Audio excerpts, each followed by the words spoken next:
Hello everyone, a very warm welcome to all of you. I am Rituja, a central team member at the Office of Career Services, IIT Delhi, and I'll be moderating today's session. The Office of Career Services has organized this session with the key objective of providing our students with essential guidance on composing an effective CV. Throughout this session, our focus will be equipping you with the necessary skills to create a compelling CV that effectively showcases your qualifications, skills, and experiences to the potential employers. As we all know, an effective CV plays a significant role in creating a positive first impression, highlighting your suitability for the job, and ultimately increasing your chances of securing an interview. Joining us today as our esteemed panelists, we have Ishika Verma, a BTech and MTech dual degree holder in biochemical engineering and biotechnology from IIT Delhi.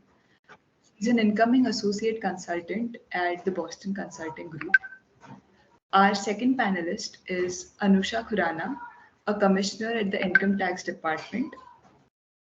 She has extensive experience and has lectured at prestigious institutes like IIT Delhi, IIM Ahmedabad, IIM Bangalore, AIMM, and has even had the privilege of speaking for the President and the Finance Minister of India. A very warm welcome to our panelists. Without further delay, I kindly request our panelists to take over and guide us through the process. Over to you.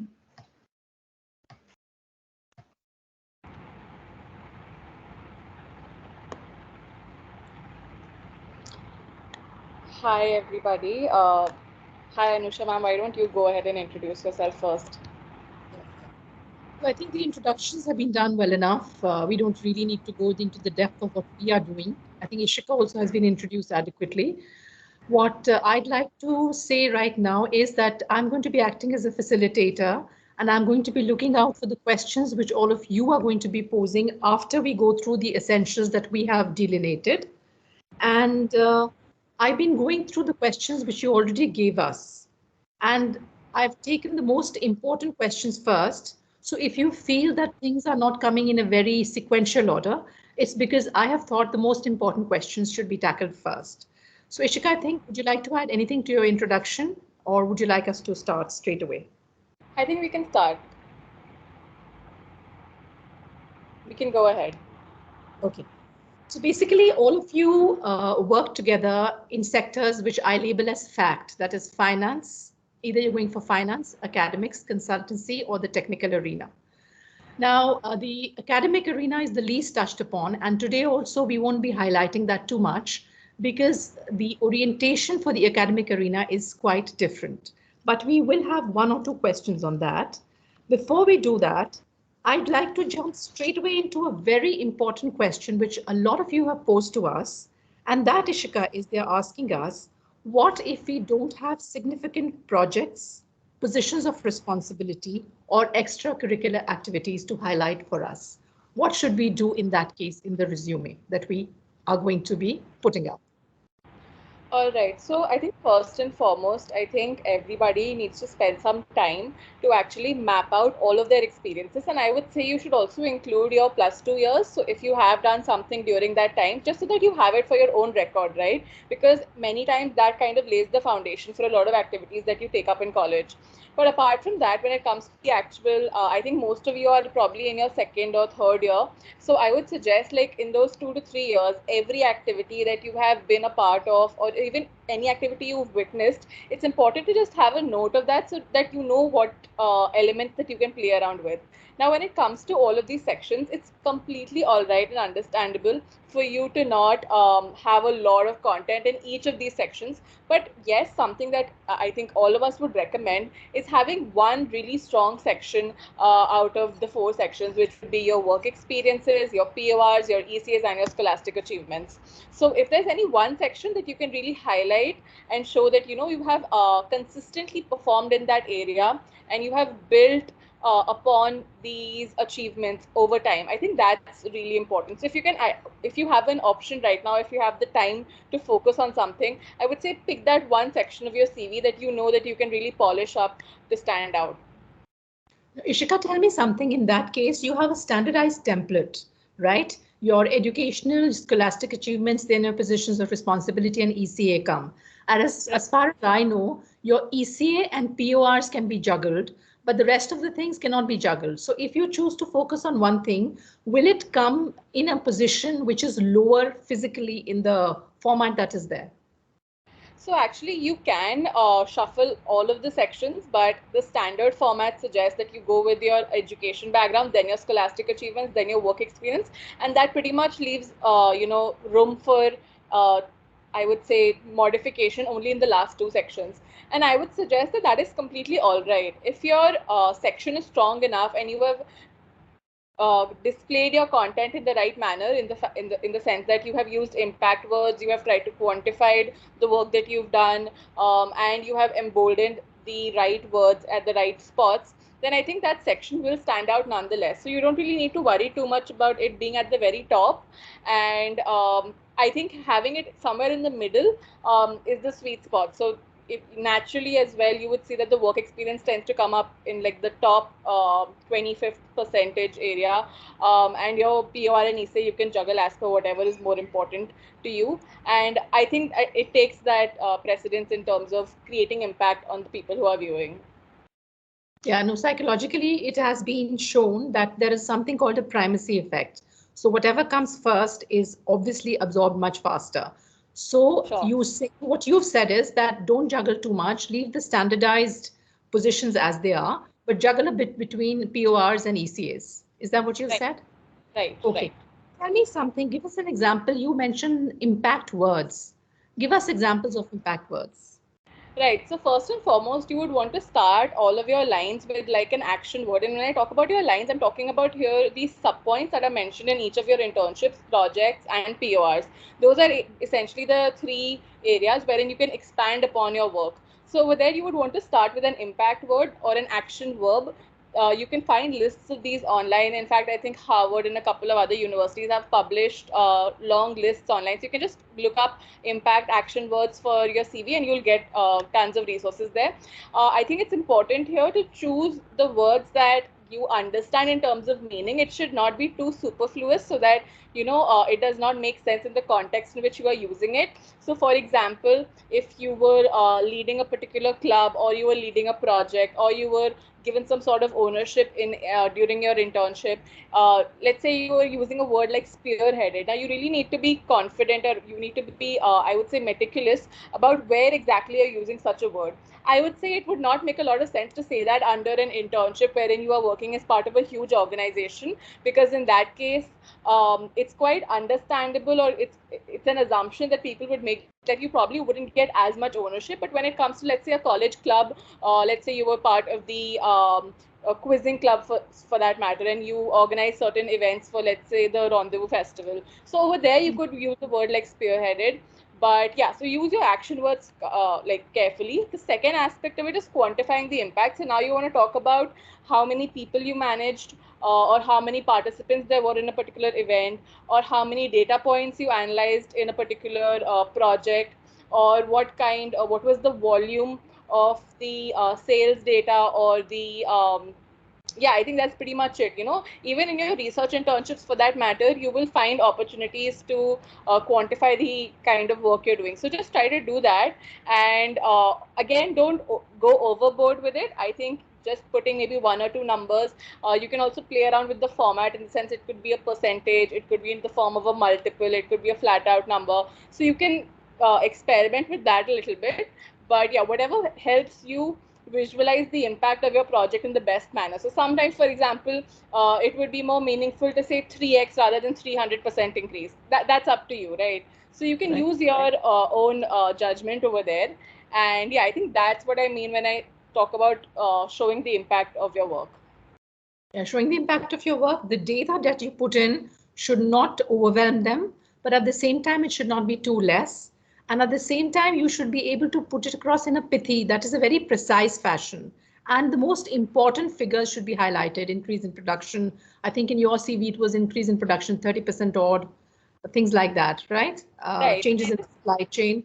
That I made all just the try difference. to hear very quickly that when it comes to quantifying impact, sometimes people get very nervous, and what they tend to do is they put in a lot of technical jargon in that sentence, Yeah. and you really have to avoid that because you don't know if the person who is viewing it, if they don't understand it, they will probably just go over it and move on, and they'll completely nullify the kind of impact that you wanted to deliver. So I would strongly suggest simplifying the language. You can always use numbers to show the impact, but please avoid technical jargon. So especially if you've worked like in an SDE capacity or a software capacity somewhere, and you're applying for, let's say, something in management consulting. So you really want to ensure that your work in the technical side can be communicated properly to the people on the consulting side. So in that case, try to ensure, like, you could do these small checks, show it to a friend or to a family member or to your mom or to your dad, and just ask if they are able to understand what the meaning of that particular line is. I think it's called the mom test, but yeah, I think that's really helpful. Ishika, I have a little bit of a different opinion on that. I think if you know, like, for example, you're in biotech, you're going to be going for the feed, somebody who's an expert in that. That time, of course, you're free to use all the Sure. jargon, whichever you are comfortable with. At the Right. same time, there are some words which are part of our regular jargon also. So I Yeah. don't think we should avoid those. We should keep it as a balance, right? Absolutely, agreed, agreed. I was just saying that if you are trying to make a switch, because I've seen a lot of people struggle with this, because when we sit for placements, we're typically going for very corporate positions, and many of our experiences in college tend to be like, let's say, in research projects and things like that. So very Mhm. specifically with respect to those experiences, I would say that just try to ensure that you're able to communicate effectively, and that does not mean using the most difficult words that were in the title of your project, but something that actually helps people understand what you were actually doing. Okay.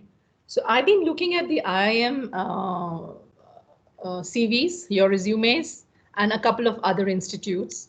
And of course, you have a standardized template in which I think even the font is specified for all of you. And all Right. you have to do is fill in the content. So let's begin a bit systematically now. The first heading which you come up with is academic details. Now, as far as I know, the academic details are fixated in such a way that the name, the year, the GPA or the percentage, etc., is very clearly delineated. So, do you highlight any? Suppose you have an extraordinary GPA, would you recommend to somebody to embolden it or leave it per se like that in the academic details? So when it comes to the academic details, you actually can't change anything. I mean, please correct me if I'm wrong, guys. I think it's been a couple of years since I used the platform. But as far as I remember, you can't make any changes at all, even with respect to the format or the font or absolutely anything. But absolutely, if you do have an amazing GPA or some stellar performance in any of your academics, you can make that a point in your scholastic achievements. You could reiterate that, because almost always, if you have a really good GPA or a really good percentage in your ninth or 10th or 12th, sorry, you could there would probably be some sort of a certificate associated with that, which probably your school awarded to you or your university awarded to you. So you can obviously kind of reiterate that in a much better manner in your scholastic achievements. But yeah, when it comes to your educational background, that's an area that you pretty much cannot tamper with. So, educational background and scholastic come one after the other. How would you Right. differentiate the content? I think the educational academic background is kept very small. That's just your Right. 12th and your 10th and your BTech or your MTech, whatever it is. That is Correct. highlighted there. What is the difference? What else do you put in the scholastic achievements? Right. So in your scholastic achievements, actually, you get a little bit more flexibility. So you have a couple of options here. The first and foremost set is of like competitive exams. So that includes the JEE, that includes things like KVPY, MHCET, NTSE, Olympiads that you've done. I would suggest, though, that do not go too far back into your past. Like when it comes to your educational background, it should be from your plus two onwards, like from your 10th onwards. I wouldn't suggest mentioning things that are from your 6th or 8th grade, no matter how powerful they may be. Like unless and until you're very confident that this was, something that really made you stand out on a national level or an international level, then you could consider mentioning it. But an Olympiad, for example, is something that has become quite a common practice now. So I would suggest skipping out on that, because they can already understand that you were a great student in school, given that you made it to IIT. but they're really focused on what it is that you did with the resources available at IIT Delhi. Now, when it comes to that, so one was the competitive exams. The other set of things are things that you've done in IIT. So those could be it could be in the being part of the semester merit list. It could be the department rank. It could be any IIT Delhi based scholarships or projects that you've been associated with. For example, there was the Design Innovation Summer Award. There was the Summer Undergraduate Research Award Sura. There was also the IRD Fellow if you were part of a 1, 2, 3, 4 project. So there are a couple of things like this. I think there are also certain industry collaborations that certain departments have. I believe, like for example, Nokia is a collaborator with, I believe, the electrical or the mathematics department. So if you've been a part of something like that, you could put in a line about that, about how you were selected for that particular fellowship or program or whatever. So that's another whole section. And lastly, you also have a lot of students nowadays are pursuing minors. That could be in economics, it could be in computer science, it could be in management. So you could put in a line about that. But I would say that this takes slightly less precedence, and I'll tell you why. So basically, when in the scholastic achievements, they're not looking so much for quantity as they are looking for quality. So what you want to do is put your best foot forward in terms of picking the 5 achievements that really show that you beat the competition in some way or form. Now, when it comes to, like, let's say an online course, maybe you did a really good course offered by Yale on Coursera, but that is something that, anybody who wishes to pursue that could go ahead and just complete the hours and get through with that. So be very careful about what kind of external courses or degrees or certifications you want to mention. For example, I'm aware that the CFA, the Chartered Financial Analyst, is a fairly competitive and a difficult designation to kind of acquire. So if you've cleared a level over there, that's definitely something you could mention. But on the other hand, yeah, I think if there are any other standard courses that are available that don't really require any sort of a tough examination, I would say, then you could maybe try to avoid that. But I absolutely understand if you feel like, I mean, we've all been in those situations. There are people who would not have a lot of achievements from the past and you want to try to build things up. In that case, it's completely understandable. But yes, for those who do have an option, please be, you know, uh, exercise your discretion over there. Yeah. So what you've, to sum up, what you've said is that if you're going to be giving online courses, give those which have real content and which are known to be tough or have a certain standing. And do not go in for things which Coursera is accredited, but it doesn't have that much value because me as a non-IITian can easily go ahead and do things from Coursera too. So, of course, one thing has to be remembered that either you go in a descending or an ascending order. But if you have something which is outstanding, then I think you break this. Now, in your CV, for example, you had a department rank #1 and you also had a scholarship. Now, in psychology, there is something called an anchoring effect. The first thing which comes anchors what comes later. So which one would you put first, department rank #1 or the scholarship? So I think I would definitely go with the department rank because that really shows that. So there's this idea that when it comes to your academic performance, there's nothing that is the one thing that stands for you for sure. It's not something that you can fabricate. So in that sense, that it does carry a validity that cannot be matched by anything else in some sense. So I would definitely suggest if you have a very strong academic achievement at IIT Delhi, do put it up for up front. And the format that I typically would use, I think that's what I've used, is that you put everything in reverse chronological order. And within every year, like let's say in 2022, all of those achievements I will put in the descending order of importance. And what also tends to happen is that over the years, you tend to, accumulate your achievements and you'll see yourself becoming, more competitive and a better performer in every area. So that generally does help. But I would again say that, let's say in your first year, if you did something that was exceptionally good, let's say you had a paper that you published in your very first year, now that's an amazing, that's an amazing feat. So you could definitely put it up to like the first or second line over there. So you can make exceptions to this order, but you have to be very confident that this is something that you want to be highlighted because they will notice the fact that this is out of chronology and it will get extra attention. So only give it that kind of weightage if you're very confident that this is something that you want to highlight. Right. Like you were in the top 7% in your first 2 semesters. Do you have any break-off point by which you say, okay, if you're in the top 10%, then you mention, or in the top 12%, otherwise don't mention? Do you have any guideline on that? All right, so actually our semester merit list is designed such that it only releases the names of the top 7% and they get like a small token of money for that.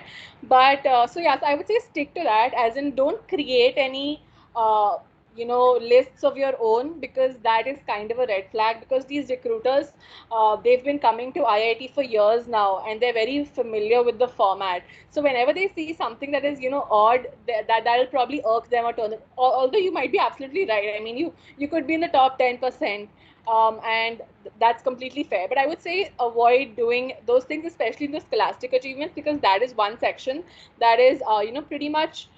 They're so familiar with the kind of things people put there, so they really don't want any meddling over there. But you can obviously, be more creative in your internships and PORs and things like that. So you can exercise that creativity in those places. Okay. Now, this standard thing is always there. What if I don't have a very good GPA or I don't fall in the top percentage?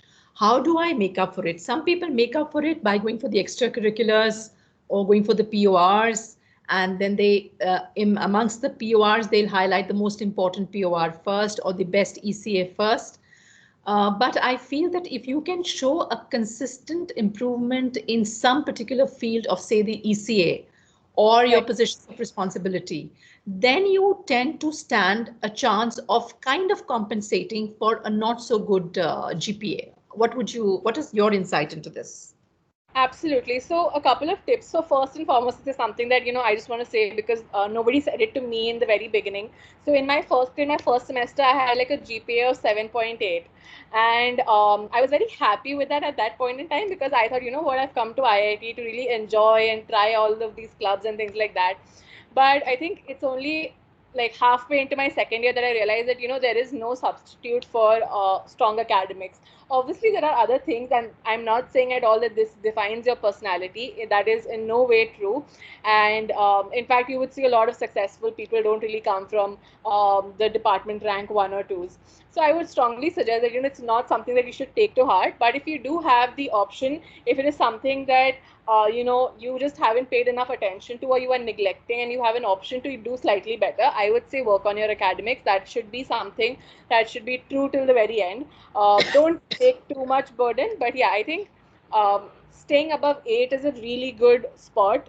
And that is just a general suggestion out there. But now, coming to what you can do in the short term, first and foremost, you could try showing how you have probably been involved in other things that kind of compensate for your lowered focus in your academics. That's completely understandable, by the way. All of these recruiters, they've been in your place. So if you show that maybe you've done a minor in a separate area that is kind of different from your core area, and that's what interests you. For example, I did a minor in entrepreneurship because at that point in time I was involved with a social impact club, and I thought that it really went well with that kind of theme that I was exploring in my life at that point in time.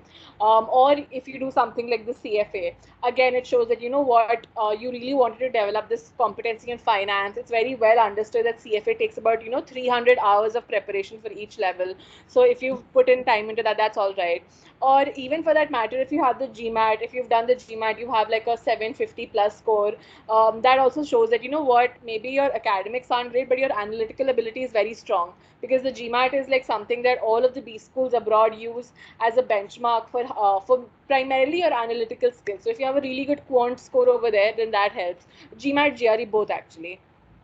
So yeah, first and foremost, I would suggest doing these kind of extra courses and things like that.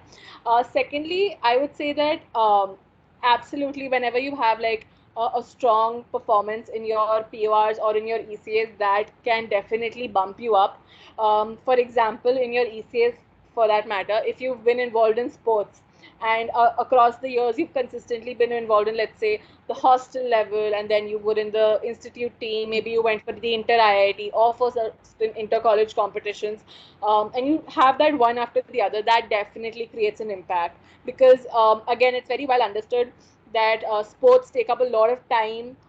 They take up a lot of dedication as well. So yeah, I think that's one thing that can also because there are certain underlying competencies that it highlights that you have discipline, that you're a team player, things like that.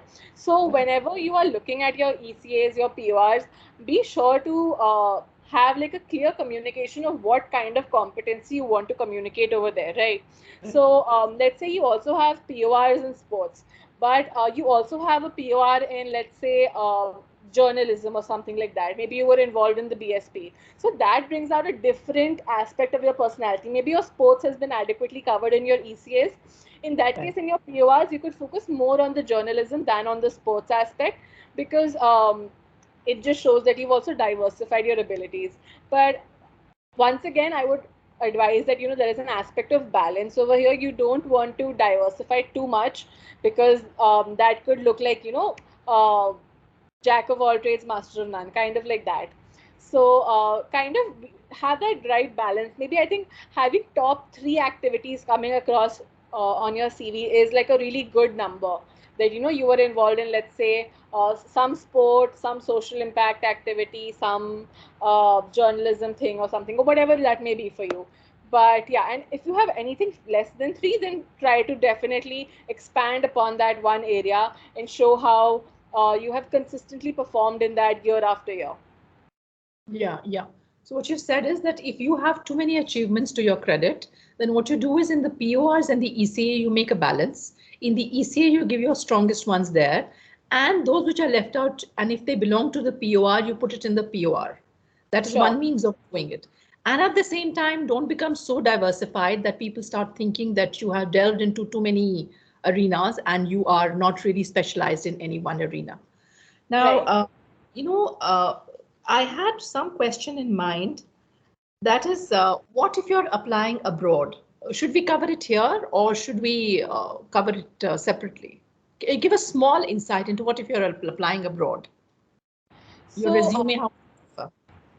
right. So first and foremost, now this is something that I've observed when it comes to applications abroad and applications in India. The CV formats are wildly different, actually. Yeah, Yeah, we have this tendency to really cramp things up, and that's a very standard format over here, which I was very, I was irked by it initially, but then I got used to it towards the end.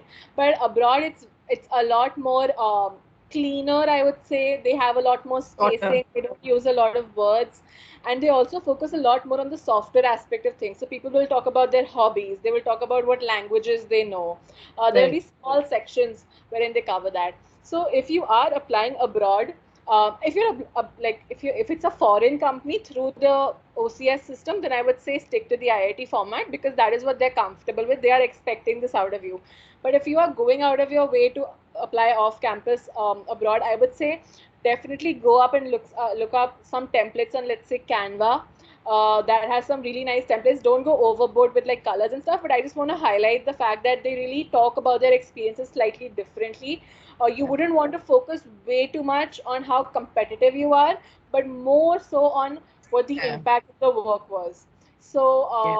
yeah, so you would probably skew it more in that direction, and definitely show out like the softer side, show how what your personal interests are.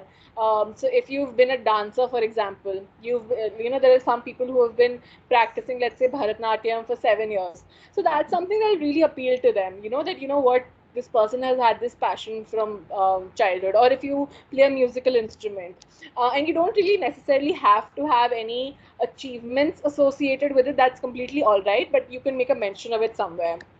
Yeah. Languages are a huge achievement. Like, I think people abroad love it when you have multiple languages. If you've learned any languages in school, let's say it was French, German, whatever it was for you, that is also something you could mention.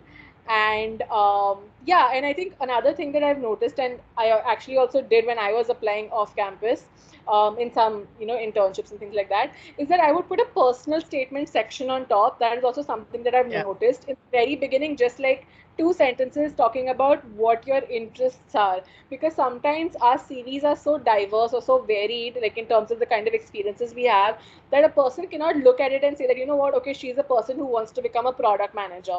So maybe you just want to mention that what, I'm very excited about product management in, let's say, the healthcare space, and I'm looking for exciting opportunities there, something like that.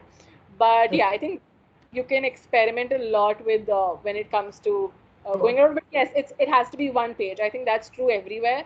yeah. Do not go over a page anywhere, because No waste they time. really, yeah, and they really expect that if you have 2 pages, it's like definitely if you have, like, 10 years of industry experience, that's when you're allowed to have 2 pages.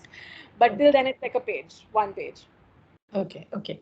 So coming to the finance sector, Yeah. let's say we talked of the CFA, we talked of online courses, JP Morgan, Goldman Sachs, research, etc. What else would you advise the students to go who are going in for this sector? What other advice would you give to them? So you can completely understand, like, just like a disclaimer here is that the recruiters from the finance industry, they very well know that you're from an engineering background. They do Right. not expect you to understand income statements, balance sheets, cash flow statements, or things like that. It's completely all right. The only Okay. reason that the main reason, in fact, that you are a prime candidate for them is because you have this amazing analytical strength and ability that they probably cannot find in candidates from other institutes. So you really have to play on that card, and that means showing that analytical strength in all of your experiences, especially your internships. So if you've done an internship in the past that was, let's say, even in the content space, for example, you would Yeah. want to talk more about, let's say, the reach of that content, or if you were involved in, let's say, the SEO aspect of it, or whatever it is, but you want to bring out the analytical aspect of all this experience, because that's all that the finance people are looking for. And definitely, your leadership strengths that come across in your PORs and ECAs, that just shows how great of a team player you are, because a lot of these finance firms are really small firms, in fact. So they work in really small teams, so they really expect you to be like a good fit for them, so that they can work with you on a daily basis, right? So I would say definitely focus on the leadership aspect. But once again, even in your PORs, let's say you were a secretary, you were a cultural secretary, and maybe you would want to talk about how many people you've managed, or you just maybe you want to show about how you started this new initiative that leveraged some sort of data. So let's say you took created a database of, how often the mess is used. Sorry, this wouldn't apply for the cultural secretary, probably apply for, let's say, the mess secretary.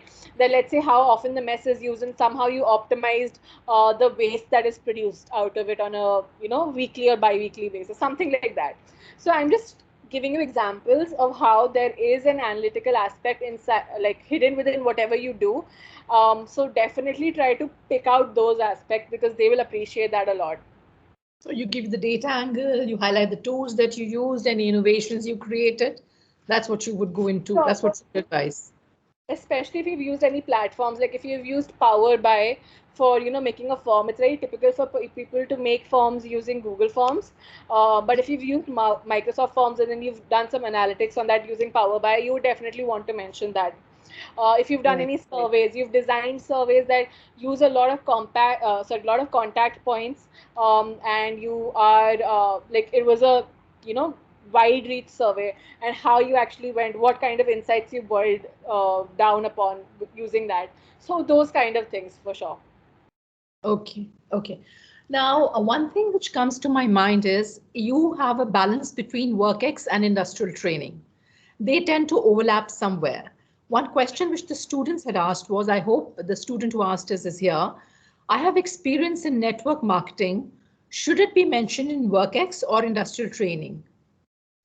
I would say make it one section, make it just work experience. You can cut out industrial training from your resume and probably put network marketing within the work experience. I think industrial training especially should be a separate section if and only if you had certain very core industrial experience. So let's say that was in the manufacturing sector. Let's say you're from mechanical or any of the core sectors like E or something, and you had an internship with, let's say, Jaguar or Procter and Gamble or something like that. I think, sorry, those are probably the positions you're applying for right now. But if you did any kind of core industry experiences, then that should be in your industrial training. And if, for that matter, you are applying once again in the same sector, then you don't need to have two separate sections. You can just merge that as one work experience or industrial training section, whatever makes better sense as per your profile. And yeah, I think at the stage that most of you guys are in your second or third year, you probably would have at most 2 or 3 experiences. I think it's better to show that in one section than to split them within two. And somehow the word work experience carries greater weight than industrial training. So even if you've had an industrial training, sometimes you can subsume that under work experience, which has an impact on the recipient. So I hope this answer goes to the student who had asked. Okay, somebody else asked, how do you build a resume for every section like consultancy, STE, core, etc.? I think So, you talked of one, we have a master CV. right. I forgot to mention, so I'll just talk about this right now. All of us who've had a lot of experience in working have huge number of things we'd like to add. So we have a master CV, and that is chronologically placed and heading placed. From that, you cull out whatever is suitable for whatever position you're applying, and that's how you tend to display it to the person who's interviewing you. Over to you, Ishita. Absolutely. So one of the great things about our platform actually is that you can have a lot of points and you can hide them or you can display them, right? So you can toggle with that. Yeah, So yeah. that's why if you have your master's CV, that really helps, which has absolutely everything. So it should be, you could have different versions of that same point. Your same point as, let's say, a cultural secretary could be shown. You could have two versions of that written, and you could choose which one to display for which kind of a CV, right? So Right. definitely try to be as thorough as you can. Don't spend too much time on it once again, because I understand that a lot of you would be on a tight time frame when it comes to the CV. But yeah, I think give it a dedicated a couple of days to create your master CV. And now when it comes to fleshing out your other CVs, I would say that first and foremost, you can't do too many, right? So if it's simple math actually. You just have this much of time, and the more time you spend on something, the more finesse you can weave into it. So definitely I would suggest at most two, or if you really have three very different profiles, then three CVs. But I think two CVs are what I've generally seen as the common practice. One is a very consulting or business or management oriented CV, and the other is a very technical or analyst oriented CV, because that's where most of the differences come about. In that case, you probably explain one experience as maybe being more people oriented or being more data oriented. So there's the place where you would have maybe two versions of the same experience. But yeah, I would say these two CVs, and then they kind of work across profiles. So this one analyst CV might also help you for finance roles and for SDE or AI coding, etc. roles. So you don't have to make very company specific profiles. You want your CV to be standard because they understand that as well. But yeah, I think having two versions should be safe, unless and until obviously you want to go into academics as well. In that case, that would be a third version that would be significantly different probably. Academics is a different ball game altogether. We'll Yeah, do it at the end if we have time, because I don't know how many people are into how many, sure. what percentage look into the academic side. Any idea, Ishika?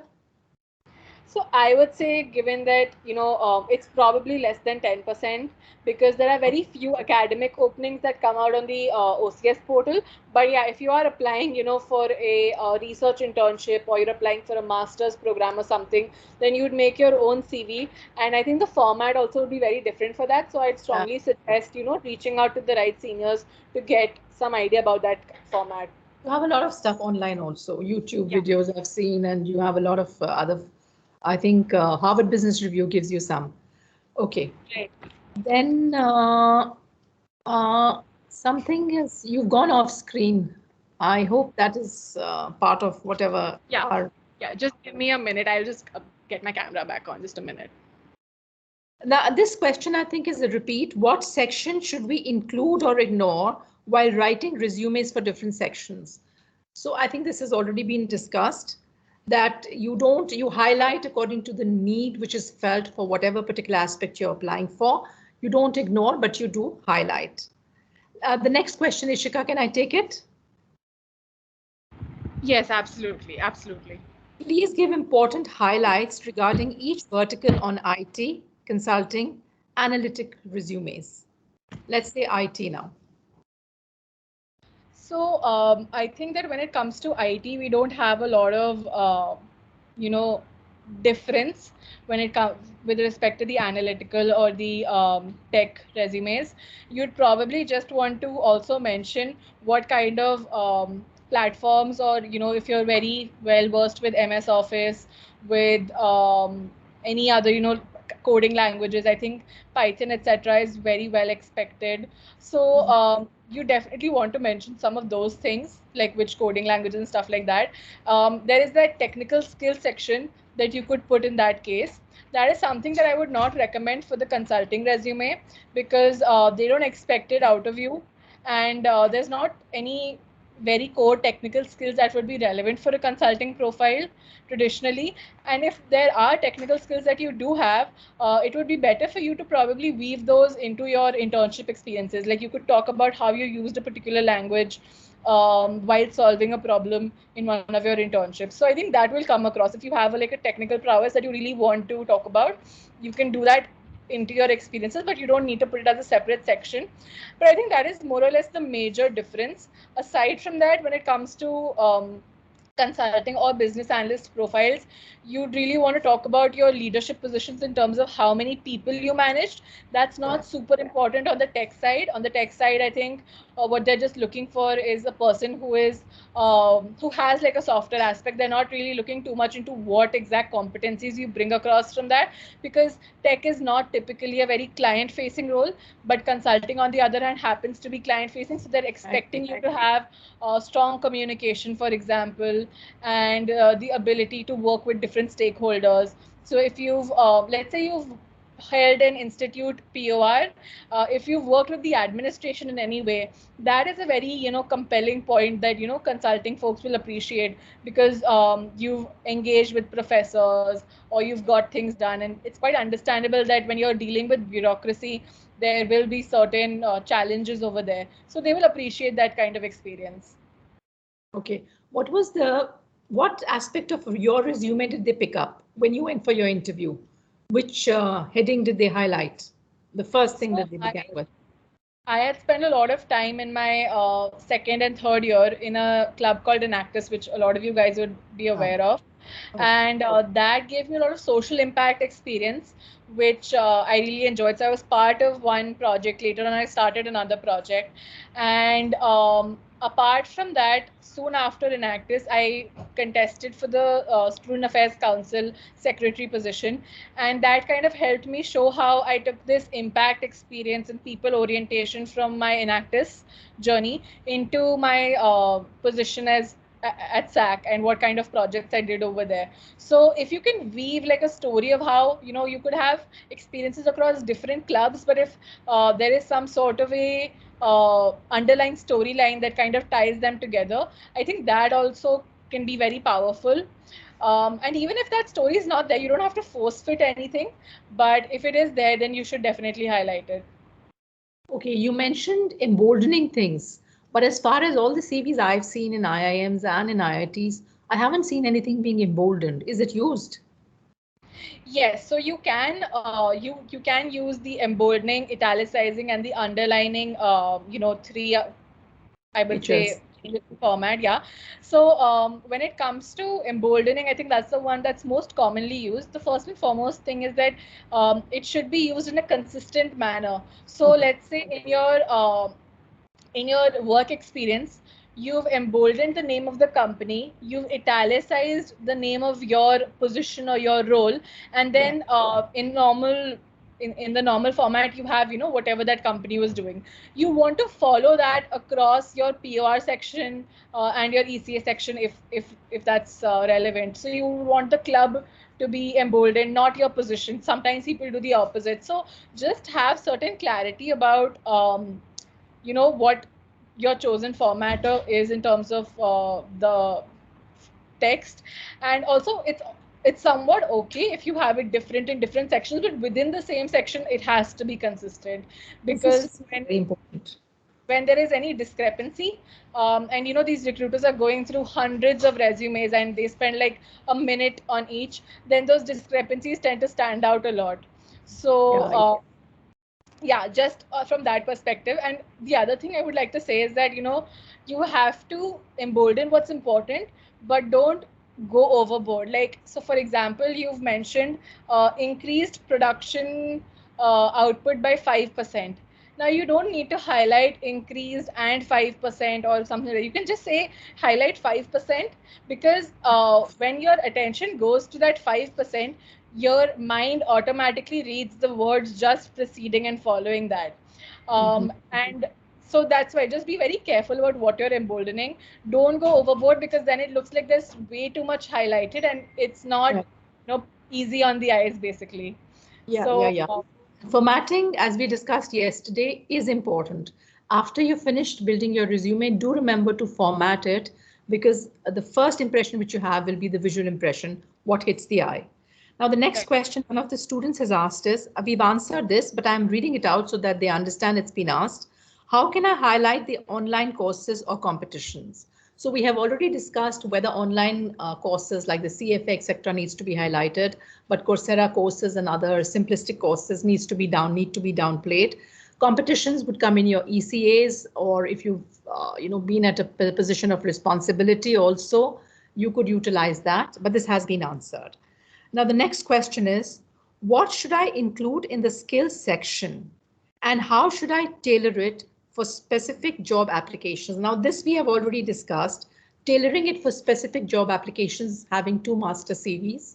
At the best is to have one and then cut and paste or highlight and toggle and play around with that. But if you have to include the skill section, I don't remember what exactly are they talking of the ECA when they talk of the skill section? What are So they talking? there is a technical skill section that you can put that is typically 2 to 3 lines long, wherein people tend to mention what kind of softwares or platforms they are familiar with. That's also a section where people often mention courses. So yes, if you are a technically focused person and you have done, like, let's say, I think the IBM course is very popular. Or if you've done certain, degrees, online degrees in those areas, you can definitely mention in the technical skills section. In fact, that would be a better place to mention it as opposed to your scholastic achievements, Right. because over here it talks about you having checked the box in terms of a competency that is expected in this space, so they know that you are ready for this profile. So you can definitely mention it there, but again, only and only for tech focused roles. This would probably be a big no for business management or consulting roles. Right, right. Okay. Somebody else asks, how can I highlight my achievements in hackathon or coding competitions in my profile, in my resume? Sure. So I think this goes once again for all kind of competitions. You want to have a standard format of how you represent it in terms of what your position was, how many people participated in it, and see, with all of these competitions, there's a couple of things. Either they're associated with, let's say, some big brand company who was a sponsor, or there was some stellar judge. It could be like a a business celebrity of sorts, or I don't know what the equivalent is in the coding space, but I'm sure that you guys would be able to connect with that. Or you could talk about the kind of prizes that were given out. Sometimes it's in the form of an internship opportunity. Sometimes it's in the form of a voucher, a cash prize, whatever it is. You could mention that amount. But yeah, definitely mentioning how competitive it is. And lastly, many of these competitions have like a broader purpose in terms of developing a new strategy or brand strategy or something like that. It could be a case competition, or in a hackathon it could be they're probably trying to solve some sort of real life challenge. So maybe you Yeah. could just mention that to show that you learned how to apply your skills in a a practical context. So if you just give a quick couple of words on whether it was a Yeah. healthcare data challenge or something like that, that will be helpful. So what you said is that the practical aspect of any competition you've participated in should come out utilizing pithy words or a few words just to bring out that aspect that you learned something from it, Right. right? That's the key takeaway. What your a hint for you would is what is the key takeaway from the competition that you participated in? That's Correct. one of the questions you can ask yourself. Another question is, now, this is simple, it looks like. Should I include my internship experience, even if it is not directly related to my field of study? So, Ishika, you go first, and I'll give my 2 cents on it. So I think you have to be selective here, in the sense that if it is completely out of the way, then you could probably mention it. And especially if you have other internships that you can talk about, it's definitely more meaningful to talk about things that you know add value rather than just trying to fatten up a section or broaden it up. So Right. that's one thing. But I also understand that you may not have very specific experiences in the area that you're targeting, and in that case you should just try to position your work such that it can show some skill or some competency that is relevant in your target profile.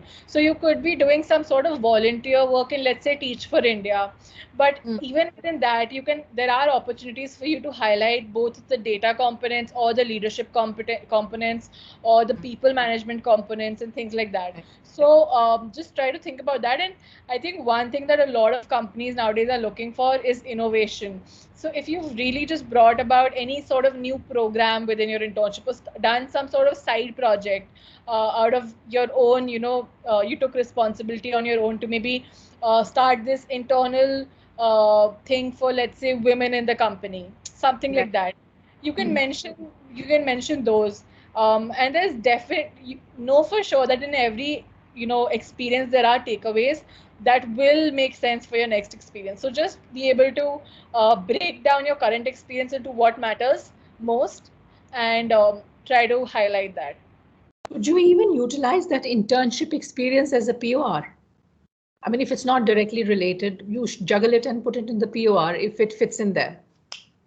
No, That could. that is not recommended, because when it comes to the PORs, you definitely only want to talk about IIT certified PORs, and this will go through OCS verification as well. So you definitely don't want to tamper that, because the PORs have a certain weightage associated to them by virtue of the fact that they are accredited for by the university, right? So in that sense, you would definitely want to uphold the sanctity of that system. That's a good question. Good. Okay. The next question is online certification or specialized training programs. How should I present them? I think we've talked about online certification already. Specialized training also we have mentioned. So I think this question we can bypass. Yeah. It has Yeah. already been discussed. And I think we already finished 1 hour. I'll quickly run through the questions which we had, then we can open the house for questions. We've talked of the debate between the POR and the ECA that has been clarified. In POR, you would highlight the people management you did, the initiatives you took, how competitive it was. Now, can you give some examples, Ishika? Can you give an example of the people management? I think we are able to understand. The initiatives one took also. How competitive it was would be good for the Indian context. But for applying abroad, again, I don't think that needs to be highlighted. Can you give an example in this case? Right. So over here, you'd want to talk about how many people hold that same position, how many people contest for it possibly, or you are nominated out of how many people, and how many people you end up managing in that club. So you were elected by 500 plus residents of your hostel to manage the issues of your hostel or something like that, or whatever it is. But yeah, just a quick one liner that shows how exactly you acquired that position, shows again, and include the numbers of how many people were there and what was the candidate pool and stuff like that. Now, when it comes to applying abroad, what they're more concerned with is understanding what that position means. So, for example, a mess secretary is a common term for IIT folks, but that's not something that people abroad would understand. So, there you would want to use that one line to kind of explain what the position is rather than how competitive it was. Okay, okay, good.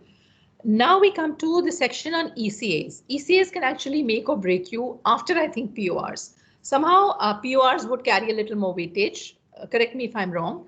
But in ECAs are more descriptive. You talk of the number of participants, the awards which were there, where the cash prizes were there. Now, how can one do it intelligently rather than make it a mere listing?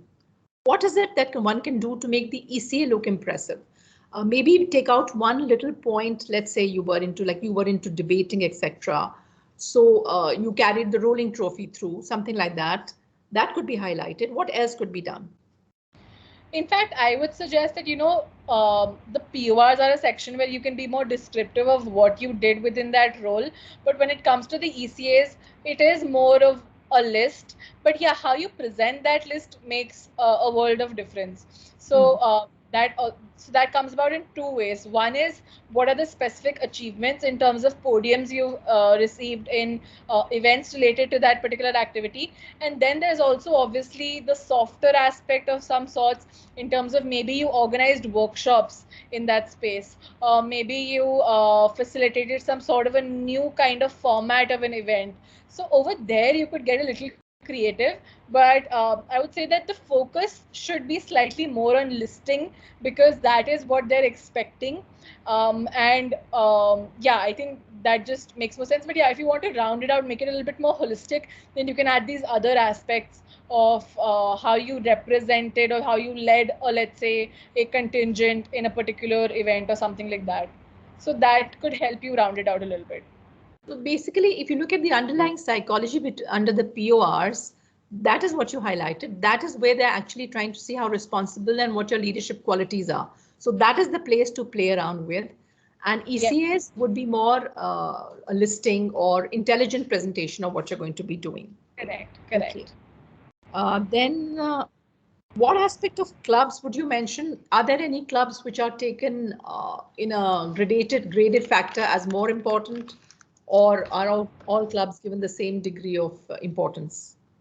So I think broadly, when it comes to the clubs, there are, I think, three kinds. There's the technical clubs, there's the performing arts clubs, and there's the non-performing arts clubs.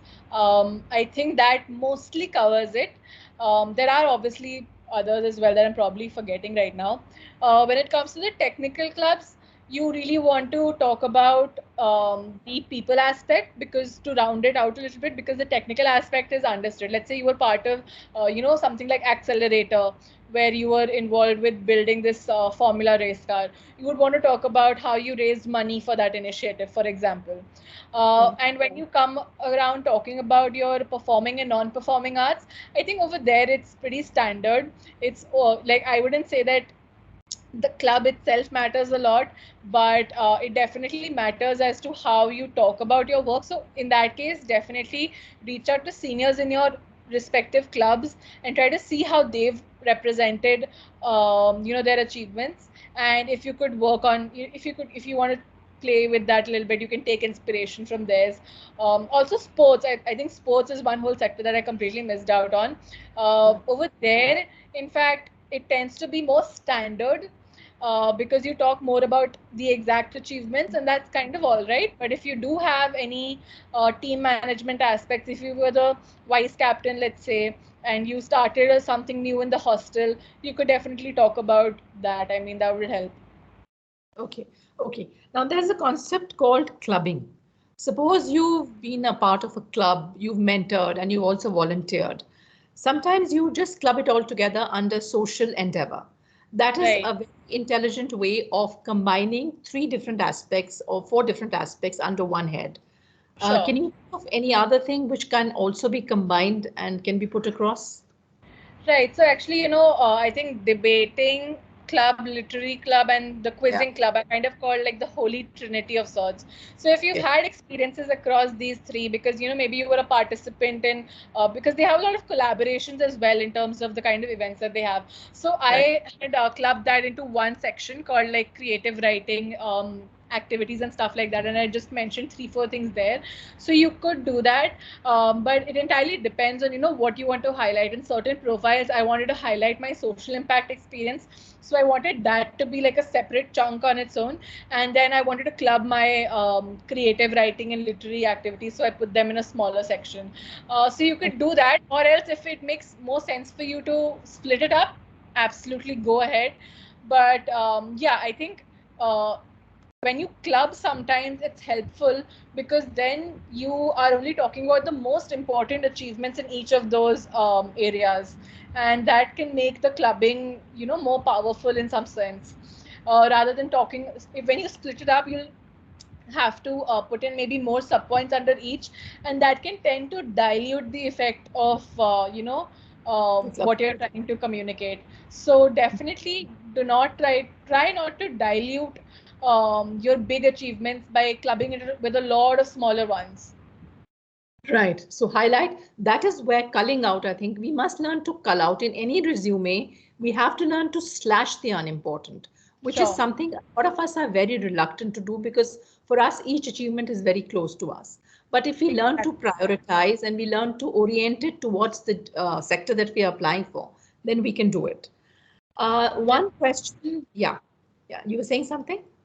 Yeah, I was just saying, like a personal example I had, like I spent a lot of time pursuing my minor in entrepreneurship, and I finished it quite early. I finished it at the end of my third year, I think.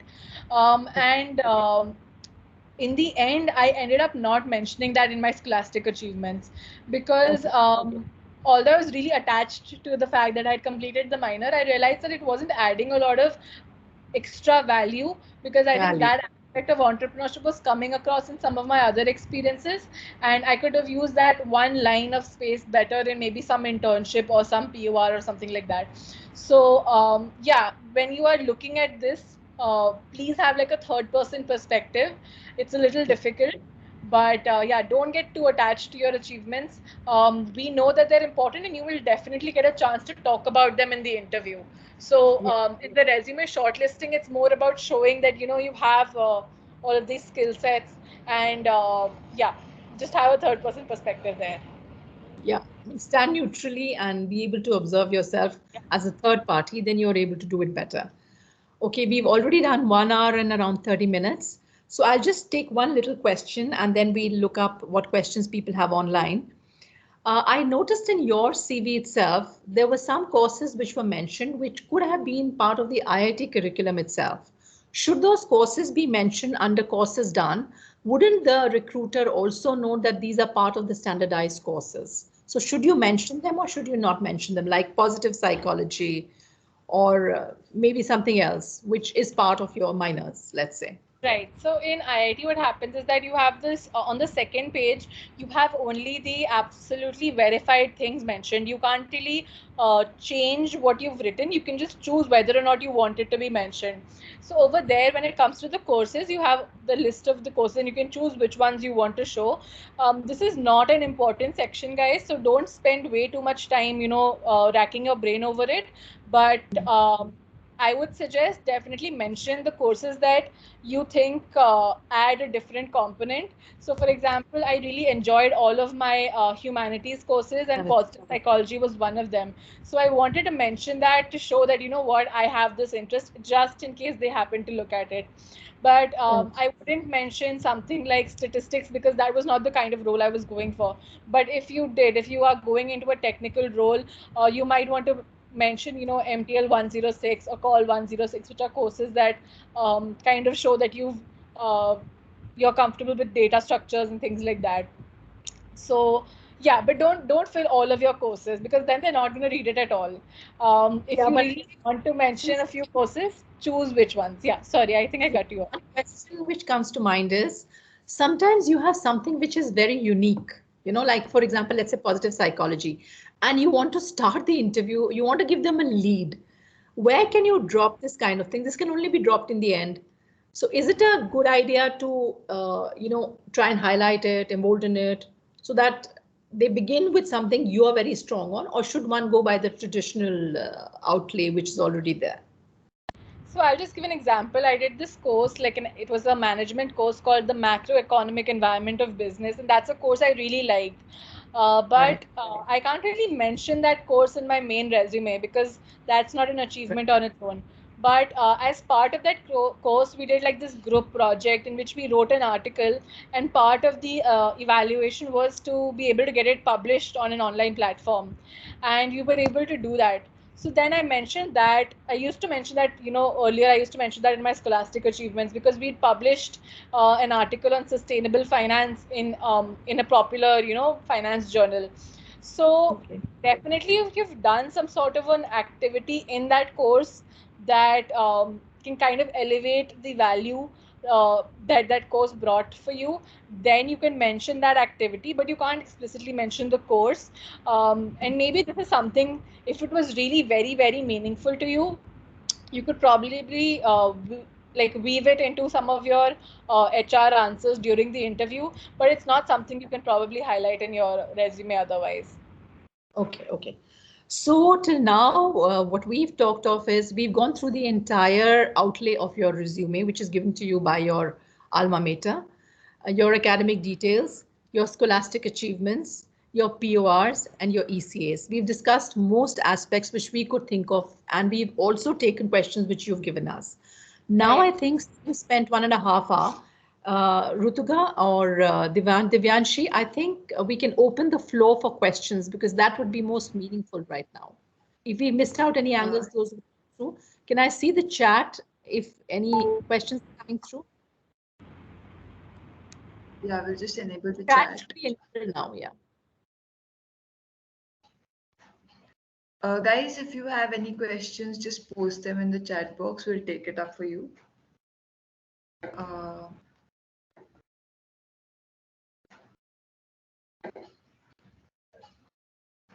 Or you can just identify yourself and ask the question. That also might help.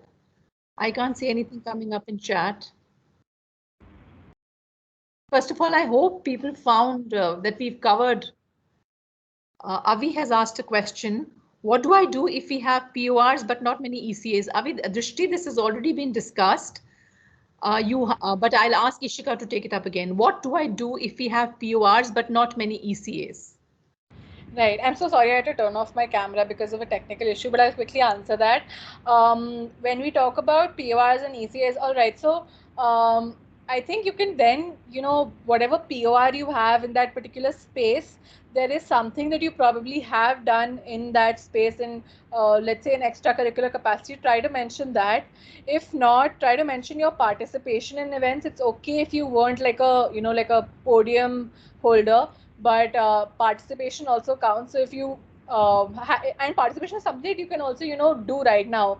There are a lot of competitions and stuff that you can find on Dare to Compete or Unstop and websites like that. You can do those. And also, if you were like involved with any of the fests at IIT Delhi, we have so many of them now. I think there's 4 or 5 in total. If you were involved over there in, let's say, a publicity marketing capacity, whatever it is, you could definitely talk about those. Okay, thank you for that.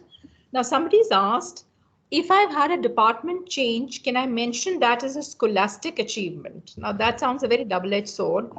I suppose an enhancement or whatever is technically considered upgradation. Is that what he's talking of? Yes, Can yes. department change be written as scholastic achievement? Yeah. Sure. So I think 99% cases people department change generally means you moving up the so-called hierarchy, Right. and you should definitely mention it. It could in fact even be your first point. You would definitely have had like a stellar academic performance to enable that. So it'll definitely strengthen that point. So it's definitely a scholastic achievement. Okay, okay. Then Lakshya has asked the same question. Can we skill scholastic section in our CV? Can we skip scholastic section in our CV and just go on with internship, ECA, POR? I would say no, because it is a section that they really expect, and I think cutting it out is more negative than maybe filling it up with, let's say, online courses and things like that. Because there's definitely some scholastic prowess that you have accumulated over time.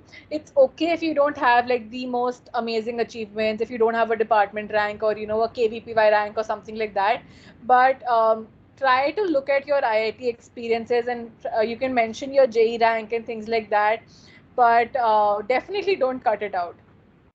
Okay, okay. Thank you for that. Even I had the same feeling on that, that omitting a very standardized portion of your resume would not gel too well, and it would stand out, in fact. Okay, Vanshika is asking the question, what amount of ECAs and PORs? It's just gone. I'm not able to navigate this very well. Can somebody navigate it here and Yeah, just read out the I, questions? I read out that question. I think it was what amount of ECs and PORs each are considered to be decent. Please. Yeah. I would say that, I don't exactly remember the number of lines and stuff like that right now, but I think it's just nice if your PORs and ECs are equally balanced in terms of the amount of space it takes up on your resume. The number of activities you cover in each of those sections is not super, super important, but yeah, the space that it takes up should not be disproportionately higher for one section as opposed to the other, unless and until you have like a very strong performance that you want to talk about. But the best practice is to have like a balance between the two. Okay, great. Then there was a question, if we've learned something from a scratch, can we highlight that even though if we don't have any documented certification for that? Um, I think it can be a sub point somewhere maybe, but again, I would strongly suggest against it because OCS will probably expect you to provide some sort of proof for what you've mentioned, and if there is something you've learned from scratch, I don't think that's something that will get you the interview. Your interview, like you'll get shortlisted on the basis of other things, but in your interview, if you mention that, that will hold immense value. So that is probably the better place to talk about something like this. Okay, okay. Then Shubham, can I mention any other skills I have apart from intern point of view? Um, I would say that over here, what they're looking most for is skills that are relevant to them, skills that you can employ. So definitely try to show your skills as being part of some internship, some project, some POR, some ECA. If there's anything else, and if it is a technical skill, sure, you can go ahead with the technical skill section. But apart from these, if it's something completely different, I would strongly suggest keeping it out of the resume because you won't be able to talk about it to its full potential in just a couple of words. So you probably want to mention that maybe in your interview. Okay, then Mr. Faizan Raza is asking, how should one mention the continuation PORs? What is that? If is that clear Right. to you? Yeah, Go so on. he's basically saying, like, let's say in your first year you were a representative, and in the second year you became a secretary in the same position. So again, you mention your club on top. Within that, the first sub point will be your most recent designation. Then the next sub point will be the designation before that, and showing continuation is like very, very strong because that shows that you chose a particular area and you spent time on it and you progressed up the ladder. So yeah. Okay. Kritika Agarwal, if ECA and POR are very unproportionate on page 2, is it still advisable to have them in proportion on page 1? Yes, so page two is just what's verified, right? That's just like a list of things. But page one is where you get to talk about what it means to you. And over there, if you can balance it out and show how, one section, you may have a few PORs, but you could extract a lot more learning out of your PORs, maybe out of two PORs as opposed to maybe five ECAs. I mean, that could differ from person to person, but I'm just giving an example. So I definitely suggest having that balance because when you hold a POR, they really expect you to have a couple of concrete, like 2, 3 learnings coming out of it because you typically hold a POR for a year, which is a very long period of time. And you would want to have like at least 2 to 3 important things to talk about on the basis of that. Okay. A question from Shashank Narayan. Should club PORs from class 12 be mentioned? If so, in what section? Section, of course, I think is very evident, but class 12 onwards, he's asking. I think If it it's would depend something on how much you have. No, no. If it's something from school, if it's a POR from school, you cannot mention it in the POR section. The POR section is only for IIT Delhi PORs. So that is something that you could mention at the very bottom of your ECAs. And again, only and only if it adds a lot of value to you, then you should do that. But yeah, I think that is the place. But you can mention it for sure. What is the minimum number of scholastic achievements that is expected in a consult CV? Rohit Shaw. So I would say a good number is five. Minimum would probably be four, but I would say a good number is about 5 to 6, seven at most. Okay.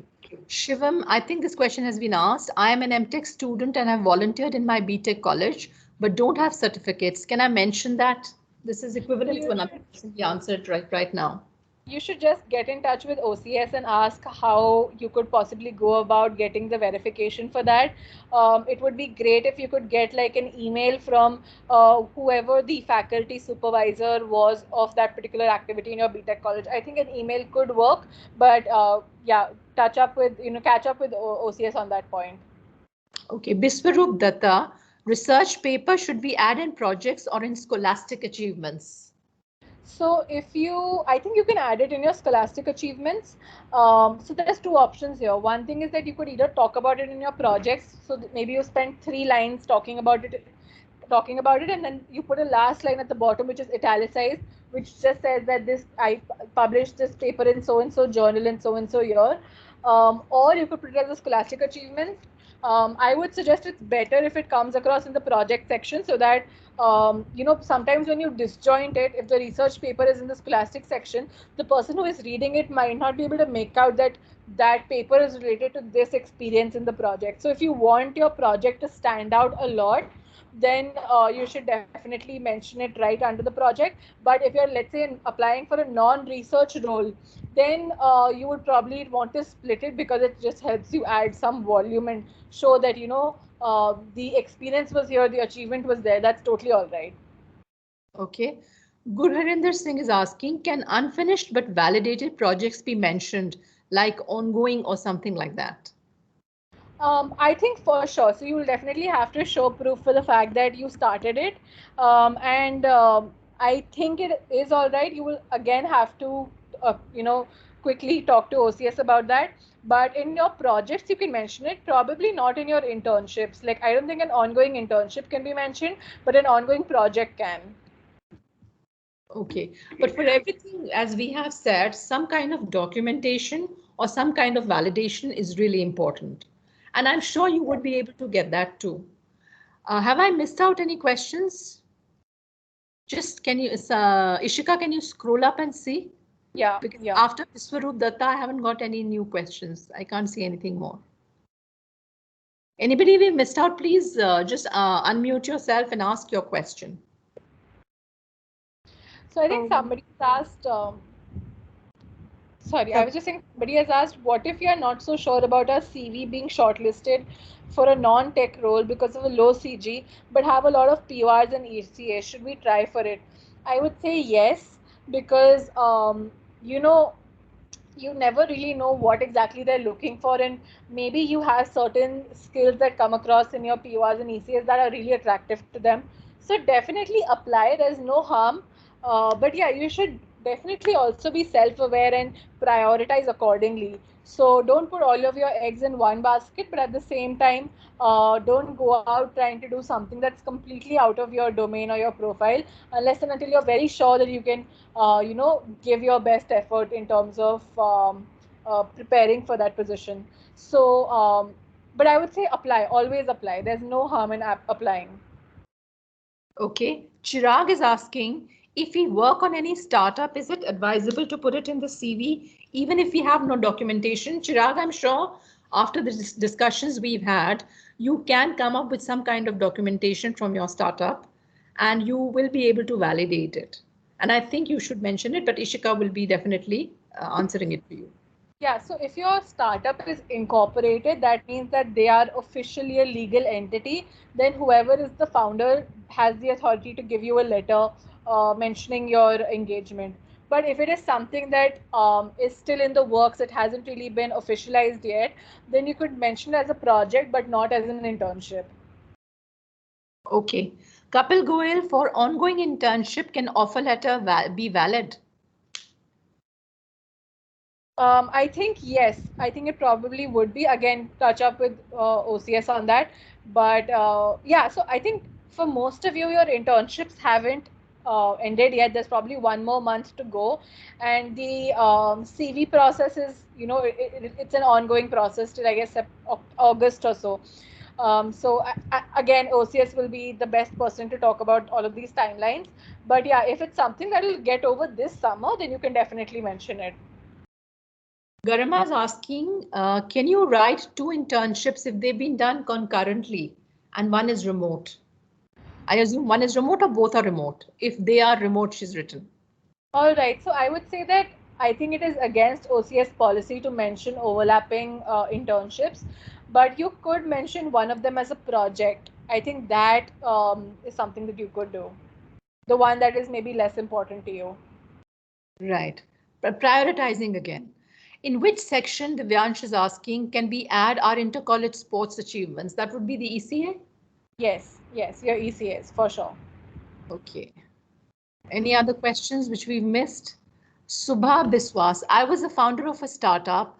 I have the legal document of the same too. Should I write in the work section? That should be very validating. Should be very feather in your cap. But Ishika, from your Yeah, experience, what do you I have to think say? sure, you definitely should. I just hope that it ascertains you as the founder. Like there should be proper legal, backing for that. If that's in place, I think you can definitely talk to OCS, and that should hold for sure. Okay. 1325 was the last question asked. Anybody else? I think somebody wanted to unmute themselves and ask. Please go ahead. Uh, if they Uh, are allowed I to unmute. I have disabled the mic, Anusha, actually, ma'am. Okay. Then we'll keep on reading the chat. The chat, if you missed out anything, please scroll up and see.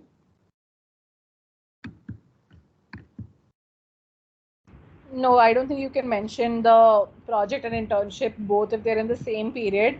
You would have to mention them separately. Like you are not allowed to have two internships at the same period, as per my understanding. Yeah, that would speak putting too many jack of all trades kind of orientation it would give. Yeah.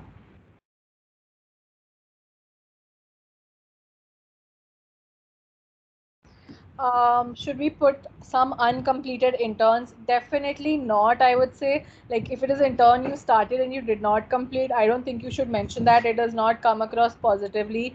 So, yeah, avoid that. Then, in 2 pages, there is a different section of ECAs. So, it will be show different on different pages. So, understand that the second page is not. The page that is used for evaluating you. It is more of a backup. You could think of it as an appendix to kind of validate or verify whatever you've mentioned on your first page. So don't worry too much about how things are mentioned on the second page. It's completely okay. But yeah, it just shows that whatever is mentioned on your first page is true. Yeah, and focus on your first page. So it's okay if there are certain differences between the first and second page when it comes to PORs, ECAs in terms of the content within. But obviously, you can't have a POR in your first page that isn't mentioned in your second page. On the other hand, you can have a POR that is there on your second page that isn't on your first page simply because you didn't think it was important enough to mention. All of that is completely all right. You can definitely skip out on mentioning things. Right. No more questions right now.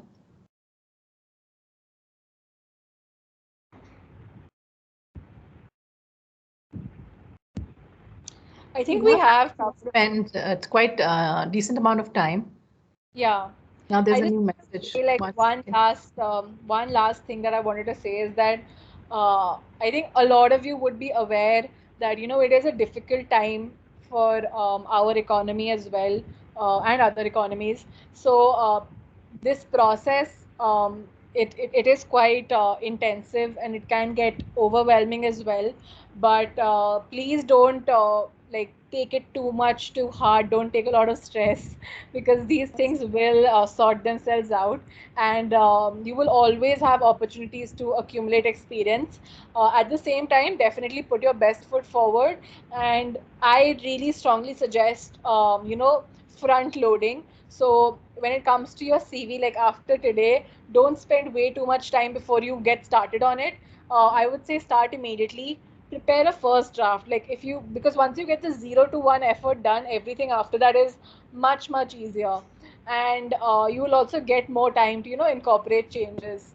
So yeah, Best that's question has just come. Shall okay. points be provided for today's workshop? Definitely, Tarun. You should get points for today's workshop. You spent 1 hour and 45 minutes. No, I'm on the lighter vein. I'm speaking. Yeah. That your institute will be able to tell you. I don't think it would have any effect on your resume. This was for your utility and your voluntary attending. Can we have a set of PORs and ECAs which are way too distinct, like they have no correlation at all? Sure you could, but it should just also be realistic, right? So it's not really, it shouldn't be like, for example, you mentioned in your PORs that you are, let's say somewhere you've mentioned that you're a founder of a startup. And then in your sports, you've mentioned that you're a sports captain also. In your PORs, you've mentioned you're a secretary also. So don't overwhelm yourself in such a way that you come across as a person who hasn't really committed much. And this could be like maybe a lot of these things are true for you.